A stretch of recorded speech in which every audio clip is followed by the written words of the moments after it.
This episode is brought to you by ESPN. Catch the first WWE Premium Live event on ESPN, WrestlePalooza, live on Saturday, September 20th at 7 p.m. Eastern Time. It's going to be an epic night in Indianapolis, featuring some of the biggest WWE superstars. This event is only on ESPN, so go to stream.espn.com and sign up to the ESPN app today for your all-access pass to WrestlePalooza and all WWE Premium Live events. Welcome back to the Epic Universal Podcast. I'm entertainment writer Jim Hill, and this is the podcast where we cover the latest Universal news, rumors, and history. And as always, I'm joined by Eric Hersey. And how are you this fine night, Eric? I'm doing great, Jim, but I heard you had some time in a Target recently, and you have some good news for us, especially all of us Universal fans. Well, again, Nancy was teaching her water aerobics class on Monday, and so I wound up wandering the toy aisle at Target, and I know that Wicked, we're still like 3 months out from Wicked for Good arriving in theaters, right? Yeah, November, right? Yeah, and well, as far as the toy manufacturers are concerned, nope. It's time. Well, listen, it's Christmas. Yeah, I mean, people are going to be shopping for presents and Christmas and so forth. So, of course, it's time. Yeah. In fact, Lauren, on the most recent episode of I Want That Too, was talking about, I guess she's doing slow Christmas or soft Christmas. I forget the exact term she's using, but, doing a little bit at a time and, picking up, just with the notion of that way when it's Black Friday, she's got the bulk of it done and doesn't have to go crazy. So long story short, if you've got anybody on your holiday shopping list that's a Wicked fan, the stuff is out there now. So maybe wander over, eyeball it. It's all beautifully packaged and great likenesses. In fact, I was very tempted, Eric. They have a blind box thing where it's evidently it's 4 of the characters from the film with each of them in their own balloon, so it's what is it, Elphaba and Galinda and of course the Wizard of Oz and Madame Morrible. And it was one of these things where I stood there and it's like, it's $8.99, which means it's realistically, I'm looking at least $40 to try to complete the series. And it's like, I was like, be strong, Jim, walk away. Well, we'll see if you can make it until November without spending that $40 to complete the set. But there we go. But I would say, Jim, everybody that's keeping track, this is episode 1 and let's keep track of how often and frequently we'll mention Wicked up until the release. Cause I'm sure there'll be news. If it's anything like last year, it was a series of Wicked. There's always a news story. So the first breaking story, they're Wicked at Target. Let's see what's next week. There we go. All right. And also having to stay on target here, of course, before we get to the news portion of this week's show, we have to acknowledge our sponsor. And that is, of course, UnlockedMagic.com. And if you're planning a trip to the Universal Orlando Resort or the Walt Disney World Resort, you should check out UnlockedMagic.com. Listeners to the Epic Universal Podcast are saving up to 12% off of theme park tickets, and they also are managing to get discounts on Mickey's Not So Scary, Mickey's Very Merry, even Jollywood Night. So check that out, folks. Be sure and visit unlockedmagic.com and save today.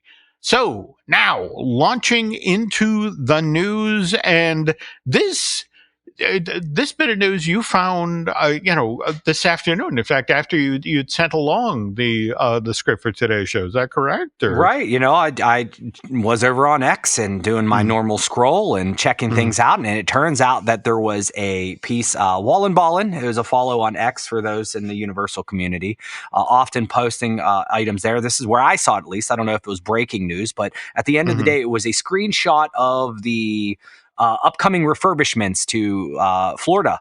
And on that, there were a couple month-long ones here and there, nothing super elaborate, but there was a 10-month closure of the Jurassic Park River Adventure. So, Jim, that's a long time, right? Well, Wallen Ballin referred to it as an eye-popping 10-month-long, closure. And no disrespect to Mr. Ballin, but not entirely, eye-popping. I mean, look, June of 1996, the Jurassic Park the ride that opened at Universal Studios Hollywood. They spent $110 million in this thing. And it took them a full 18 months to get it out of the ground. But here's the thing, Eric, just like with Disney's Splash Mountain and now Tiana's Bayou Adventure, you have to do annual maintenance on these things because the water and animatronics, they're not good friends. Right. So now, mind you, after 22 years and 2 months, they decided that it was time to update and change the Jurassic Park the ride out at Universal Hollywood. And this September 3rd, 2018, this attraction goes down on the lower lot, and some 10 months later, July of 2019, we now get Jurassic World, the ride. What's the math there, Jim? Yeah, it's look, a Jurassic Park River Adventure opening day attraction at IOA, May of '99. And same thing, just like Splash Mountain, just like Tiana's Bayou Adventure, goes down for annual maintenance. And if it does in fact close in spring of 2026, this thing's been in operation for 27 years.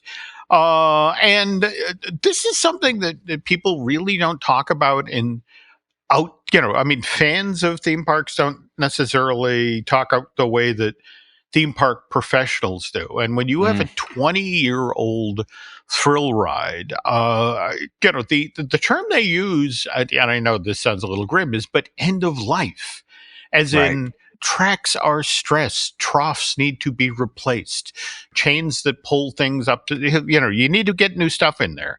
And if you defer maintenance, if you opt not to do it, there can be tragic results, Eric. I don't need to remind people about what happened with Big Thunder Mountain back in September of 2003. The park had put off dealing with this Frontierland attraction, and one day as it was making its way around the mountain, it derailed and left one man dead and 9 people injured. So look, just like Wallen Ballin, I am looking forward to new show scenes and new animatronics. But to be honest, I'm just happy that Universal is giving this thing some TLC. I mean, it's a beast of an attraction, Eric. Yeah. I mean, 3,000 people an hour through that building, and 7 minutes of show.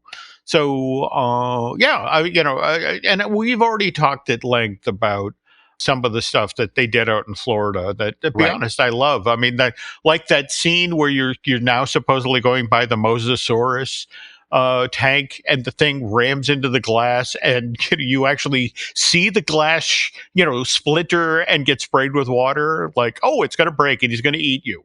I'm really hoping that scene comes to Florida. Yeah, I think it's sounds like a necessary upgrade just to keep it nice and safe and keep it running. But yeah, if we get some extras along the way, that'd be great. Plus, I mean, if it goes to the Jurassic World, I mean, that film franchise doesn't seem to be slowing down. So seems to kind of move it more towards the Jurassic World. No, if anything, on the heels of how well Jurassic World Rebirth did this summer. I mean, they basically, flat out said, this is the start of a brand new trilogy. So get ready. Right. So, all right, what's next? What do you got for stories? Well, I was also on Twitter, and our friend BioReconstruct sent something fairly interesting. So we're going to talk a little bit about the Lost Continent here in a little bit. But for one thing that I did the last trip down was they had those cool zones, and it was in Sinbad's, I believe, it was a Sinbad theater. And I was excited because it was a place to go that you really can't go all the time. Well, it turns out BioReconstruct has spotted another place that you really can't go all the time. Did you hear about the hidden space that they're using for Halloween Horror Nights Stay and Scream that is like a little patch between VillainCon and the other attraction? Did you catch that at all? I had, in fact, again, friend of the show, BioReconstruct, has talked about this previously. This is the VillainCon Minion Blast building, and evidently that ride through shooter attraction, there's actually a good chunk of space from is it actually the Shrek 4D film that they didn't use this space, or did it go all the way back to the Alfred Hitchcock 3D thing? That was a great question I was going to ask you, Jim, because I was just proud that I knew those buildings, those attractions were there. Mm-hmm. But yeah, I guess there's a space in between, and if you're going down for Halloween Horror Nights, since it's not using the full show building, you can go in there and get your Stay and Scream wristband. That's where they're just doing the distribution. Mm-hmm. So you can either enter through a side door instead of staying outside in the covered walkway, and then that'll actually give you a peek inside. So if you're interested in that kind of stuff, this is the stuff I live for, just to kind of see things that are not necessarily like this is allowed urban exploring. All right. This is stuff that we're okay. No, that I enjoy that myself. You can't normally get back here, so look around, eyeball it. Right. So I thought, thanks, BioReconstruct, sending that along, and I just wanted to pass that to anybody that was listening. That's kind of in the same vein here. Okay. Jim, I got another story for you, but this one is I'm 100% just as this was new to me. It was brought up by a couple listeners that were like, "Hey, do we know anything about this?" I believe I'm pronouncing it correctly. Hamikuma? Does that sound familiar at all? It's the exclusive Universal Studios, the bear mascot from Japan. Have you seen this thing? I am looking at a picture now. This is the cousin that Lulu, the Labubu. What that doesn't talk. Oh my God! Look at this thing. Right. We'll tell people what the name translates to. All right. It literally is Bite Bear over in Japan. So I was getting questioned because I did see it pop up in the feed, various people meeting and greeting with this. So it's like a teddy bear. It does kind of have Labubu resemblance with like the pointy teeth and so forth. But one eye is kind of dangling from the socket. It looks like almost like some guts are kind of coming out. It's a weird, slightly terrifying, yet kind of cute photo op, or one of our furry friends that we can meet. So, and I guess this debuted years and years ago over in Japan for Halloween Horror Nights. Have you heard this lore, or are we going to have to dig deeper and to find out where this came from and why it exists? I think this is another reach out to Mike Aiello story. It's just sort of like, in fact, I'm honestly surprised given, the merchandising that is done, for Halloween Horror Nights these days. It's like, why this has not come stateside and why there is not a really, especially on the heels of Labubu, a plush that you can buy for this, that you can put on your child's bed and virtually guarantee that that child will be in therapy very soon. Yeah. So, all right, well, we'll dig in and see where the heck this came from, because this was the first time I saw it. I got enough questions of like, where did this come about? We know it came from Universal Studios Japan, and that was all the way in 2015. So, and I guess it just came to Universal Studios Hollywood. So I guess if you get a picture, send it over. If you hear anything, ask. That's the question. Ask. Hamikumi or Kuma himself, sheself, whatever. Ask where you came from. So that'd be interesting. For me, I can't but help look at the connective tissue here. I mean, face it, the Fan Fest event that originally started at Universal Japan that became so successful, that suddenly we're seeing another thing from Universal Japan show up in Hollywood. So, okay, piece of straight pipe to Orlando inside of 18 months, folks. I'm just saying. Okay. Yep. Well, while we're over in Hollywood, did you see that the Drift gift shop is now open for the Fast and the Furious?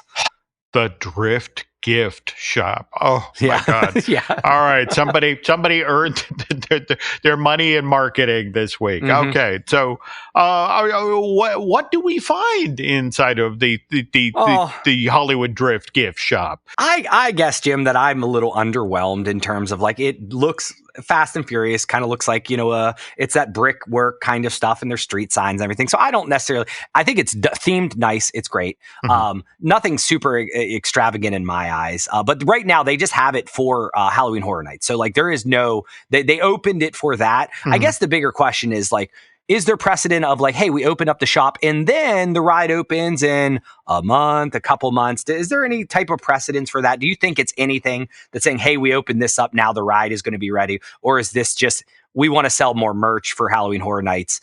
It's not that hard to put some shelves in there. Well, I mean, when you think about how crowded Halloween Horror Nights, especially out in Hollywood, gets, and that coupled with the fact that, face it, you have this giant new building on the upper lot, just next to the Starway. I Yeah. would imagine people are wandering over there or curious, want to eyeball the building while they're there for, this hard ticket event. And so it's kind of a smart play on Universal's part. It's like, hey, we're open. And oh, look, come inside. You can buy your Yeah. overpriced Halloween Horror Night t-shirt right in here. Yeah. So I don't know. We'll see. I mean, it's a nice little shop. It was cool to look around, but it wasn't anything super extravagant. I mean, it looks just like, the shop down in Orlando for that matter, which, hey, if you're into the Fast and Furious, like you said, the marketing earned their points and their stars for a wonderful name. So Now, speaking of Universal Orlando, we have perhaps our biggest bit of news this week. Was it Alicia Stella who tripped over this? Who found the permits? I don't know who found the permit. Truth be told, I think I stumbled upon it a couple hours later. I wouldn't doubt if she was the one that found the permit, but there is Project 555 permit, which is showing that 5 acres. It was 4.9, I believe the permit said acres was going to be demolished, and that came out one day, and then the following day, I think when we finally got Universal's PR that actually came out and talked. But sounds to me like there is going to be some demolition or some construction going on with our Lost Continent, which just so happened as part of our feature today, right, Jim? Well, yeah. Remember, we have been talking about Dueling Dragons becoming the Dragon Challenge, and of course, that was part of the Harry Potter reimagining of Merlinwood, which was the uppermost chunk of the Lost Continent. But this is down. Actually, what's kind of interesting, this is in the area that's known as the Lost City. It's a Grecian gallery, and in between those two pieces of the Lost Continent is Sinbad's Bazaar. So, what are people speculating here about the 5 acres? Or well, you and I have even speculated on previous shows, but the speculation is that obviously Poseidon's Fury and Sinbad taken down. There are people out there saying things that Mythos will be safe and so forth. So it will be interesting. But I think the biggest is Zelda, and I don't know if there's any truth to this or if it's just a wish list item that everybody wants to see Zelda, but other people have gone as far as saying One Piece would be great there.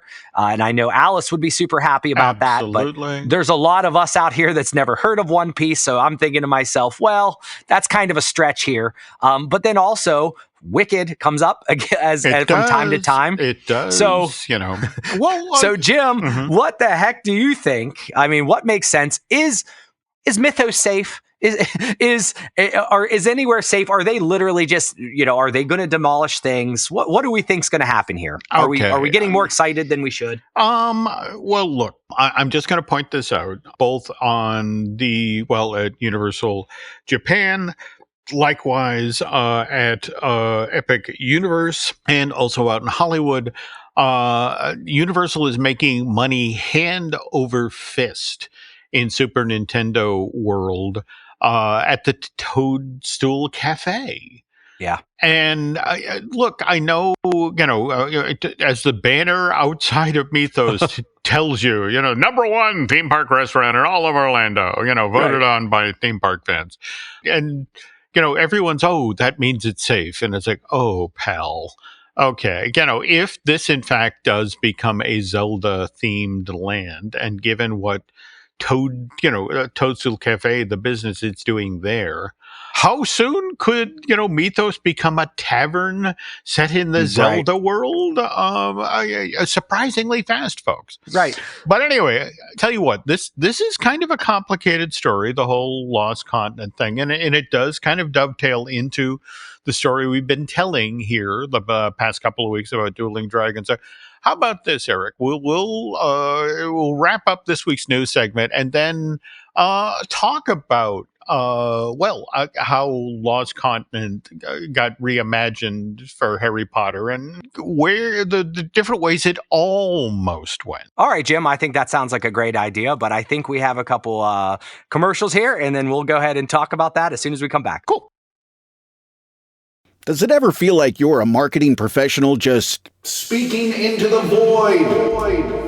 But with LinkedIn ads, you can know you're reaching the right decision makers, a network of 130 million of them, in fact. You can even target buyers by job title, industry, company, seniority, skills, and did I say job title? See how you can avoid the void and reach the right buyers with LinkedIn ads. Spend $250 on your first campaign and get a free $250 credit for the next one. Get started at linkedin.com/campaign. Terms and conditions apply. The family that vacations together stays together. At least, that was the plan. Except now, the dastardly desk clerk is saying he can't confirm your connecting rooms. Wait, what? That's right, ma'am. You have rooms 201 and 709. No, we cannot be 5 floors away from our kids. The doors have double locks. They'll be fine. When you want connecting rooms confirmed before you arrive, it matters where you stay. Welcome to Hilton. I see your connecting rooms are already confirmed. Hilton, for the stay.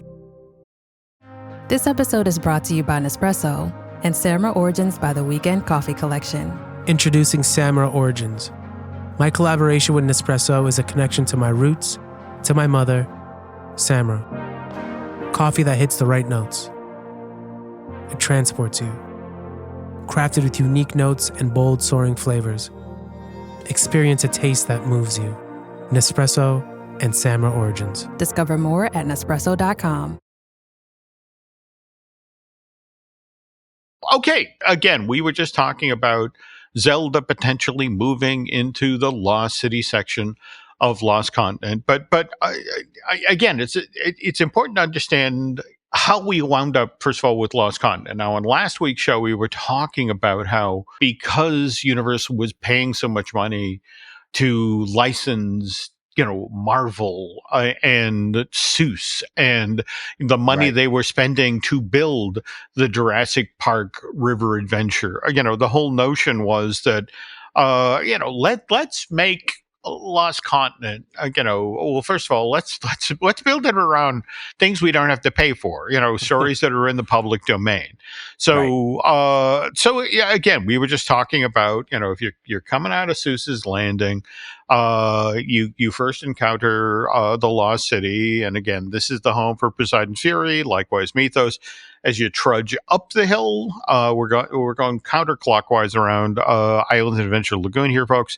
Again, your Sinbad's Bazaar, and as we mentioned, this is the home of the 8th voyage of Sinbad's Stunt Show, as well as what used to be where most of this theme park's gaming opportunities wound up. What gaming opportunities? Well, the whole notion of, come shoot a basketball and maybe win an ugly plush.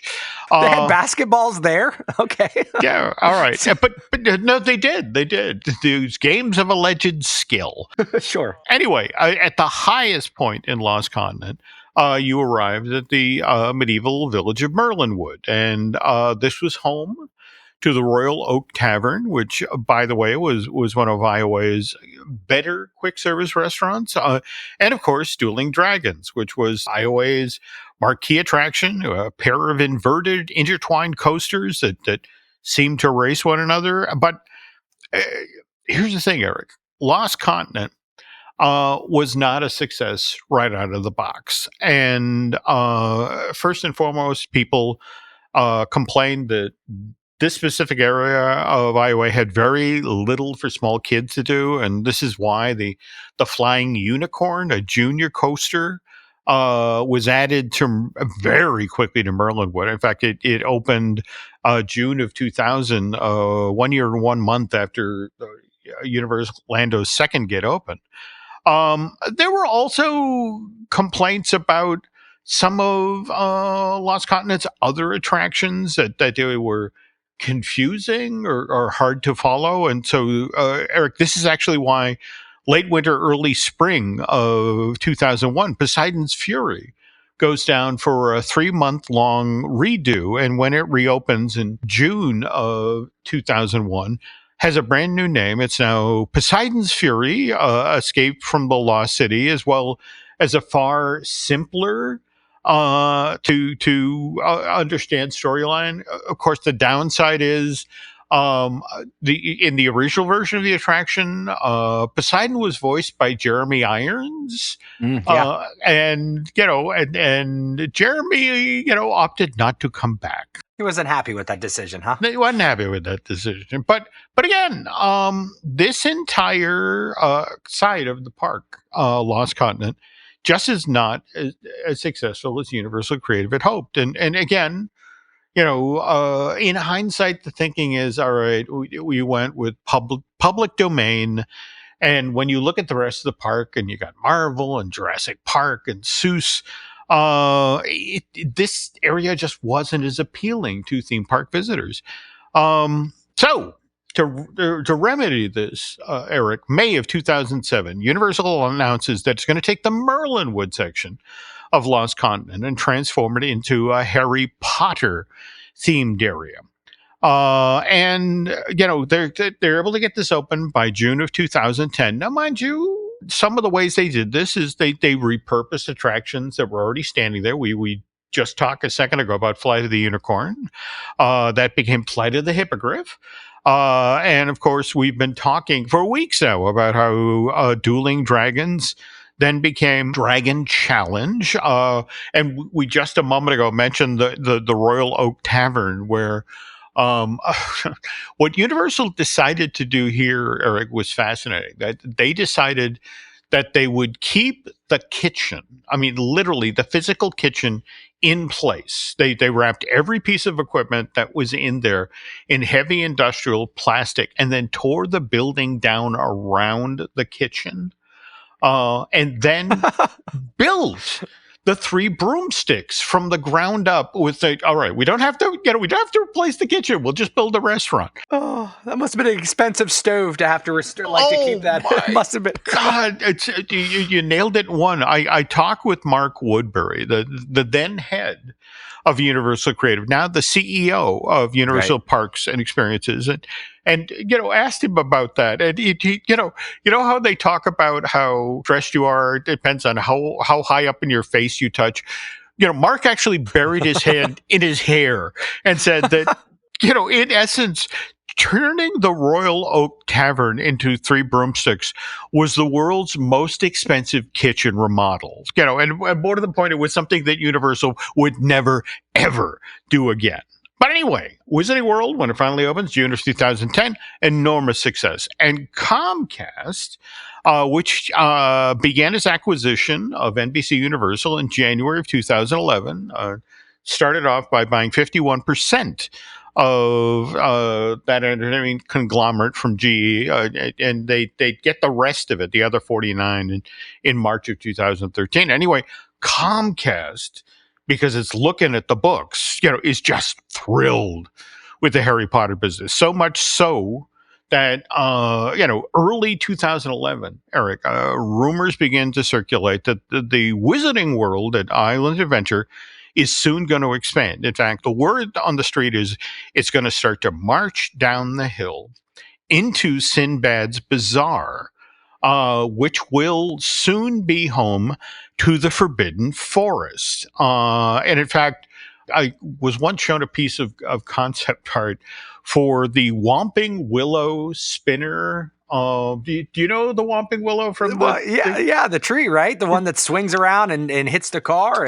Yes. Okay. So picture the Dumbo spinner over at the Magic Kingdom. Only in this case, you're now being spun around in the arms of a giant murderous tree. That's kind of genius, Jim. I know. I think that might be my favorite spinner ride if it existed. Well, no, that's it exactly. Now, the other big attraction that was supposed to be included in this version, again, expanding Hogsmeade Village down the hill into Sinbad's Bazaar, was to turn the eighth voyage of Sinbad stunt show theater into, a Harry Potter themed stunt show, which was supposed to be set inside of the Shrieking Shack.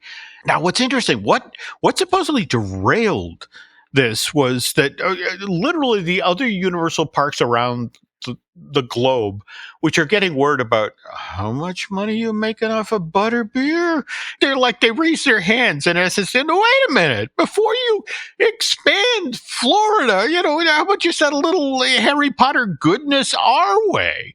So this is why December 6, 2011, it's announced that Universal Studios Hollywood's going to get its own Wizarding World, going to be built on the upper lot as part of the Universal Plaza project.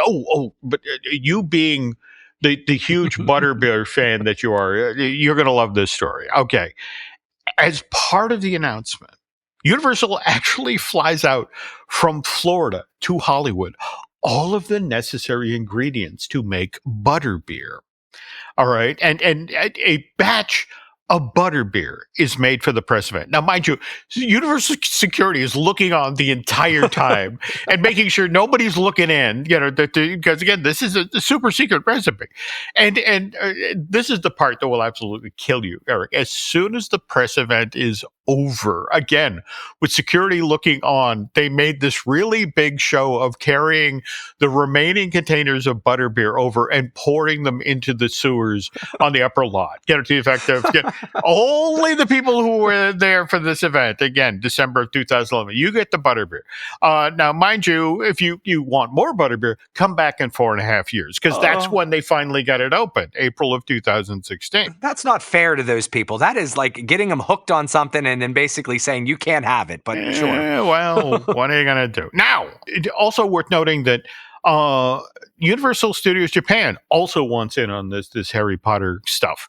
So that project gets announced May 10th, 2012. So it's 6 months after we learned that Harry Potter's coming to Universal Hollywood. But this is the thing, the folks in Osaka, they aren't kidding around. They get Universal Studio Japan's version of the Wizarding World up and running by July 15th, 2014. That's just 2 years and 2 months after the announcement.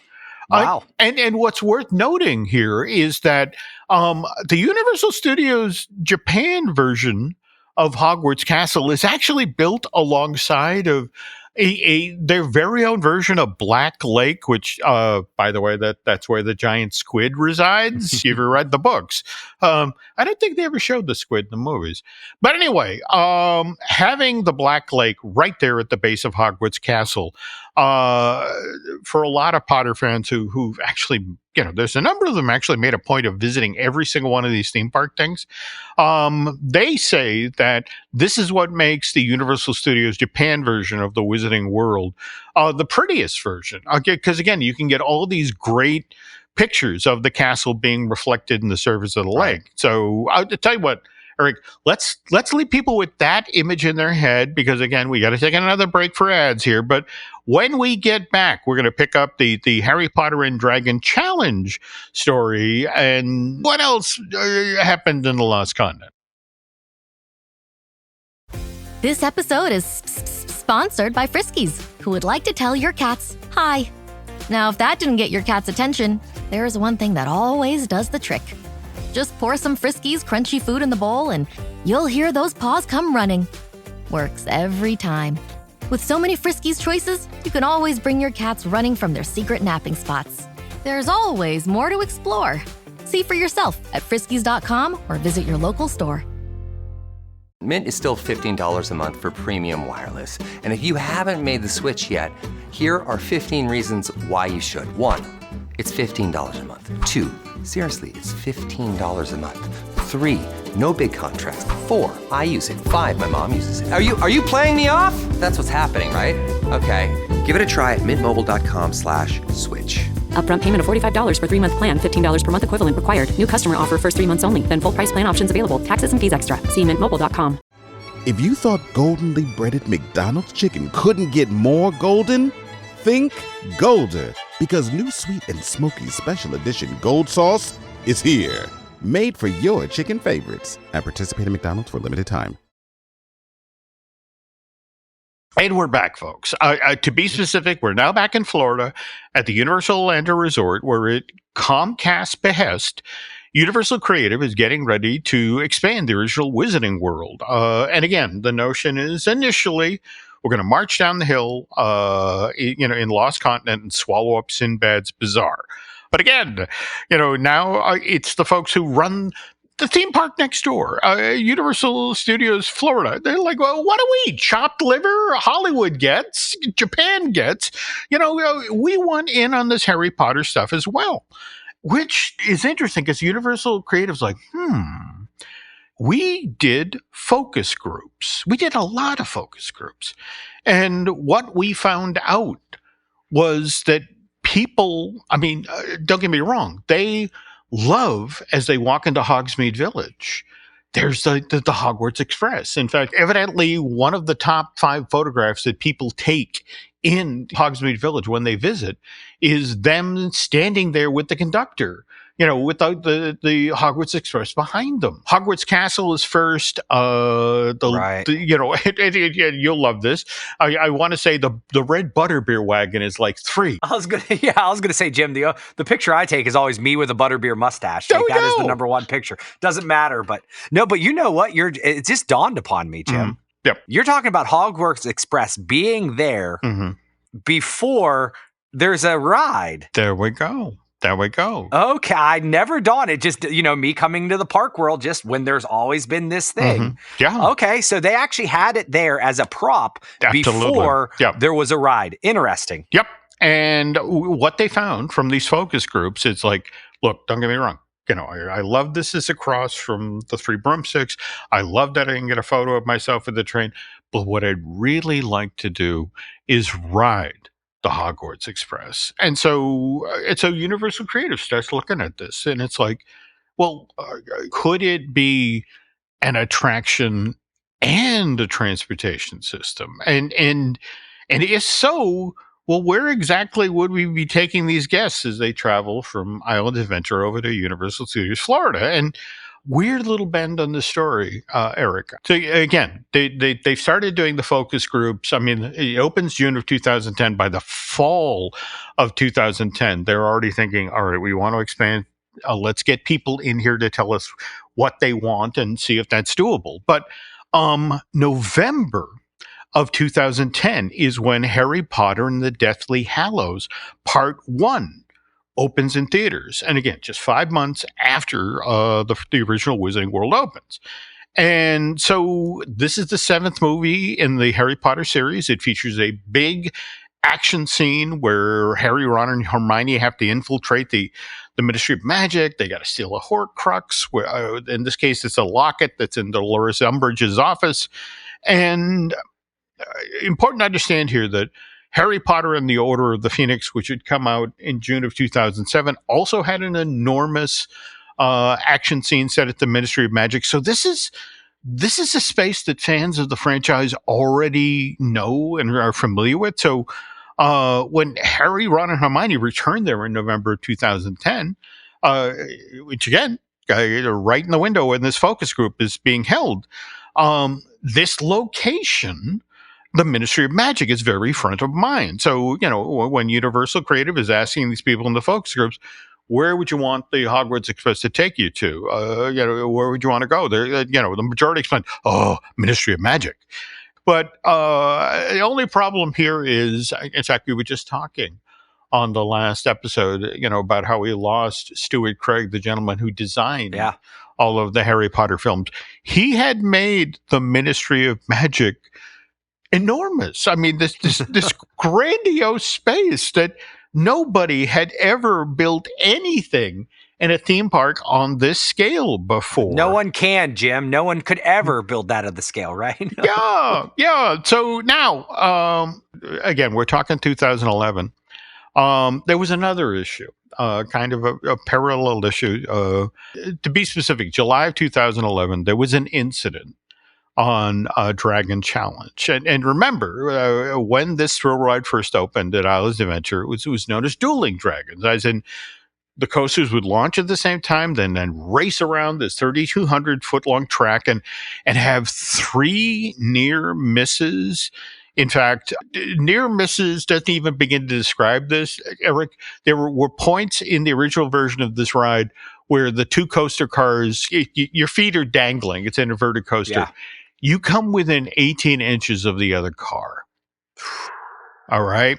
Yeah, so you don't want 2 NBA basketball players on the opposite ends. It's so funny you mentioned that, because that was literally the consideration. It was the notion of what's the tallest possible guy who's going to get on this, and it just sort of like, all right, 18 inches. Yeah, that's safe. Anyway, okay, so these intertwined inverted coasters had operated without incident for 12 years and 2 months. But then July 31st, 2011, something horrible happens. Evidently, an item that a guest was carrying on one of the trains flew out of their pocket and then struck a guest riding on the other train. But it's been speculated, Eric, that it was a set of keys. They never found the item, but it hit the guy in the other train in the face with such force, they actually lost an eye. Oh, man. And it was on the heels of this incident that Universal Creative officially put the brakes on, well, first of all, marching down the hill into the Lost Continent and turning Sinbad the Bazaar into an expansion of the Wizarding World, the Forbidden Forest. And instead, discussions now began with, well, do we need to replace Dragon Challenge with something, well, it can still be thrilling, but maybe a little more family friendly, certainly something that doesn't duel. And meanwhile, earlier that same month, Eric, this is again July 2011, Harry Potter and the Deathly Hallows Part 2 arrives in theaters, and it makes $1.3 billion worldwide, makes it not only the highest grossing film in the entire Harry Potter series, all 8 movies, but Deathly Hallows 2 then goes on to be the highest grossing film for all of that year worldwide, 2011. And what delights the folks at Universal Creative is that Deathly Hallows Part 2 starts off with a scene where Harry, Ron, and Hermione have to break into the subterranean vaults at Gringotts Wizarding Bank, which is located in Diagon Alley, which is this secret marketplace hidden away in the heart of London, where all the wizards and witches in the UK do their shopping and dining. And so the folks at Universal Creative take one look at this part of Deathly Hallows, and it's like, okay, that we can build. This is beautiful. The exterior of this giant show building, because Diagon Alley is hidden in London. We could do real places like King's Cross Station. And more to the point, the Hogwarts Express actually leaves from King's Cross Station. This is, kids catch the train at platform 9 3/4 as they're headed off to Hogwarts School of Witchcraft and Wizardry. So it's like, this is finally a workable solution to, all right, so how do we create something unique and different, but still part of the Harry Potter world, but put it over at Universal Studios Florida? And, something that then makes sense that these two pieces would be connected by the Hogwarts Express, which, remember, is not just a transportation system, but supposed to be a ride in and of itself. And again, want to give Universal Creative credit here. The Hogwarts Express is actually 2 ride experiences, because you see and here, different things. If you're traveling from platform 9 3/4 over to Hogsmeade Village, you get one story. If you go in the opposite direction, it's a different story, and the detailing is crazy. I mean, the night bus and the centaurs in the forest, and seeing the Weasleys and Hagrid. I mean, I always enjoy that. That said, though, in order to create space for Diagon Alley, something has to come out of Universal Studios Florida, which is why January 2012, Jaws the Ride closes over at Universal Studios Florida. You were kind of hoping that we wouldn't talk about Jaws on the show this week. Get your tally marks out. There's a Jaws mention. There we go. Okay. So now, mind you, Universal doesn't officially reveal that Diagon Alley is actually in the works for Universal Studios Florida till that's May of 2013. And by the way, Eric, I was actually on set when they made this announcement. It was really kind of cool. They built this full-size subterranean vault at Gringotts Wizarding Bank. And so Mark Woodbury is standing in the foreground explaining, we're about to do this thing. And what was cool is they had this little person in full goblin makeup with a cart loaded down with gold bricks, just sort of walking by Woodbury like, muggle moron, just sort of. That's it. I was going to say you had to be snarky for sure. Yeah, it was a great little moment. But anyway, all right. So July 8th, 2014, Wizarding World of Harry Potter Diagon Alley opens. Hogwarts Express connects Hogsmeade Village, and it begins service on that same day. And then 1 week later, other side of the planet, July 15th, Universal Studios Japan's Wizarding World of Harry Potter opens. Now, mind you, they didn't want anything new or an original like Diagon Alley. The folks at Universal Studios Japan were just like, look, we want something that's already been test driven. We want tried and true. So yeah, Hogsmeade Village, absolutely. I mean, again, the only thing, it's like, all right, we'll take Black Lake. I mean, how water, what could go wrong? All right, now back to Islands of Adventure, again, on the heels of that horrible accident from July of 2011. Theme park first deliberately reprograms the way Dragon Challenge works, so these coasters will no longer duel. But that said, the thinking now is, well, again, instead of marching down the hill to Sinbad's Bazaar and then making it the Forbidden Forest, well, maybe the acreage that Dragon Challenge is already sitting on would be a better place to build this aspect of the Wizarding World. So September 2017, Dragon Challenge closes.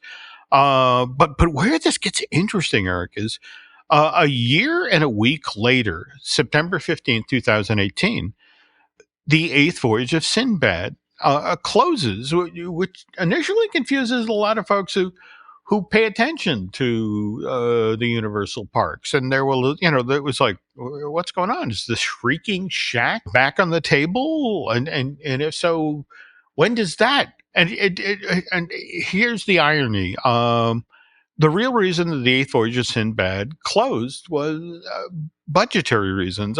Plain and simple, very expensive show to run.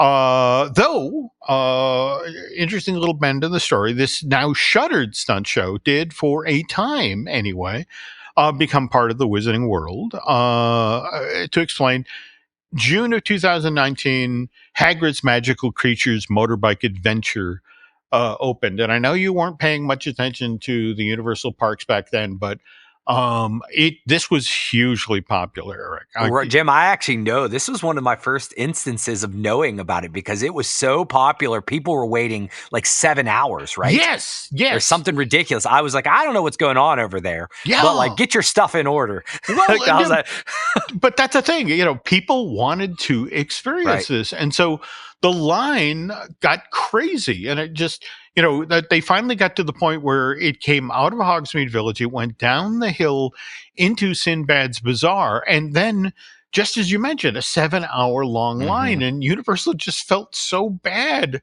for all these people who wanted to experience their brand new attraction that they eventually, all right, let's route this thing through. the old Sinbad Sun Show Theater. So at least we get these people out of the sun, and we get them a little air conditioning. Okay, so that's Sinbad, Aether's Sinbad Stunt Show. Poseidon's Fury, on the other hand, the Escape from the Lost City, well, that closed for good 2 years and change. Now, that was May 9th, 2003.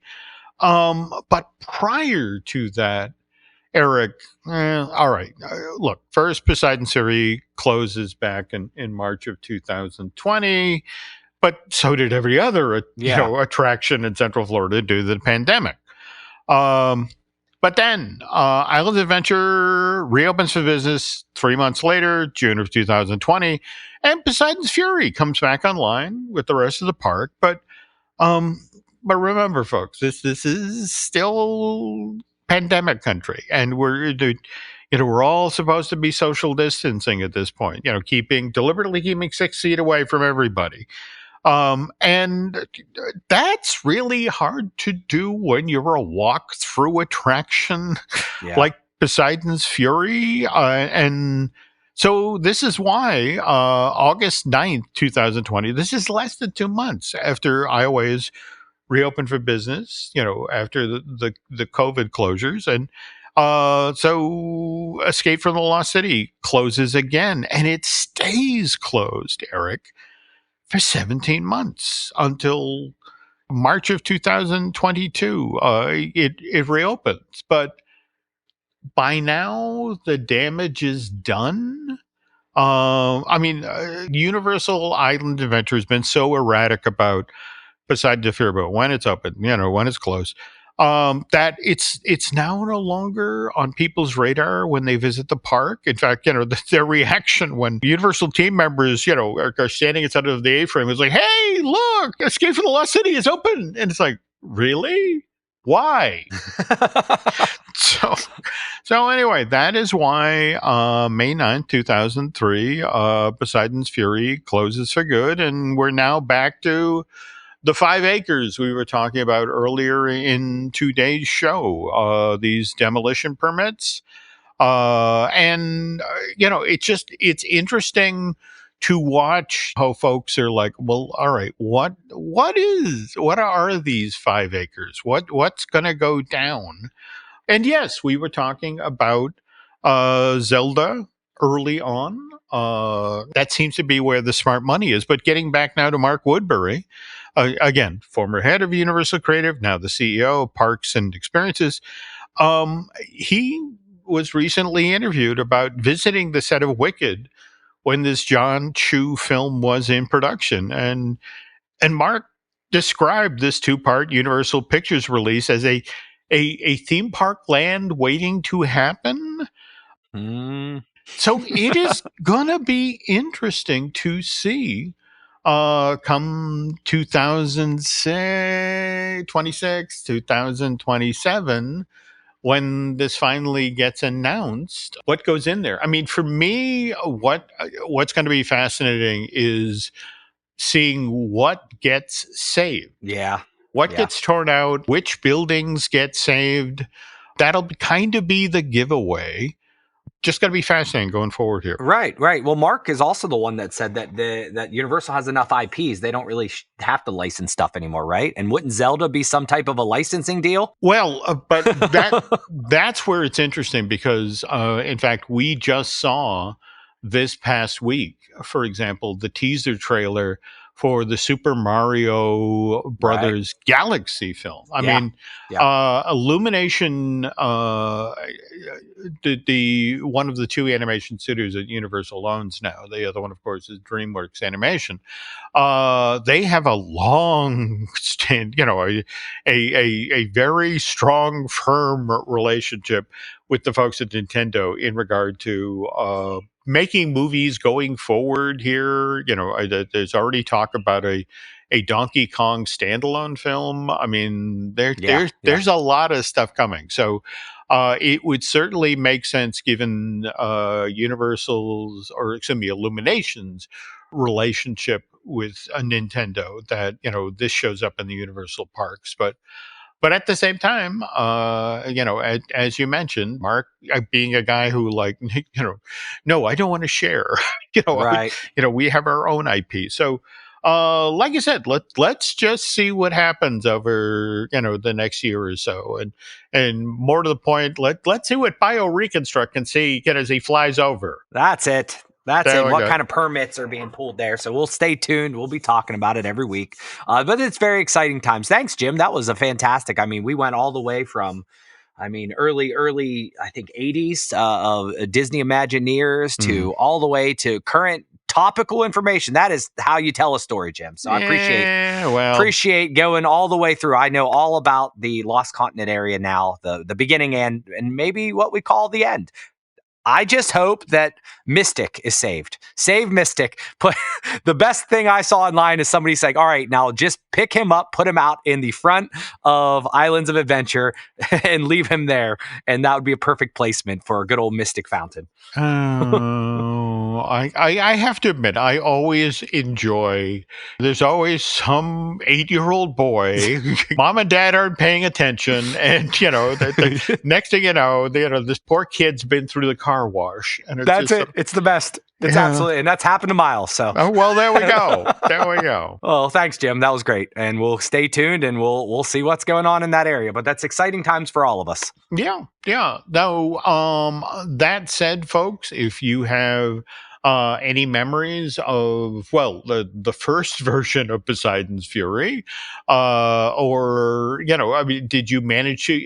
In fact, I'd love to hear from somebody who actually did Poseidon's Fury Escape from the Lost City during when it was open between June and August of 2020. I mean, how did you social distance in that space? That's got to be a story. Yeah, and you could send that over to us. We'd love to hear it. If you want to send it to me, I'm at Eric Hersey on most social platforms. And I know, Jim, you have some social handles. Where can people find you? I'm over on X and Instagram as Jim Hill Media and over on Facebook as Jim Hill Media News. And with that, folks, that's going to do it for this week for the Epic Universal Podcast. Thanks, as always, for listening. And stick around to find out what else is coming up this month on the Jim Hill Media Podcast Network. Thanks for listening to today's episode, and if you like what you heard, head on over to Apple Podcasts and give us a review. This really helps get the word out about our shows. We also have some other shows on the network that you might like. Each week, we drop a brand new Disney dish with Len Testa. For animation and movie news, please listen to Fine Tuning with Drew Taylor. By the way, you can also check out Drew's other podcasts, like The Fuse, the official Mission Impossible podcast, which he does with Charles Hood. For all things Lucasfilm, why don't you subscribe to Looking at Lucasfilm with Brian Gahn? Likewise, we have I Want That Too with the lovely Lauren Hersey, our weekly podcast that features the latest merch and the stories behind that merch.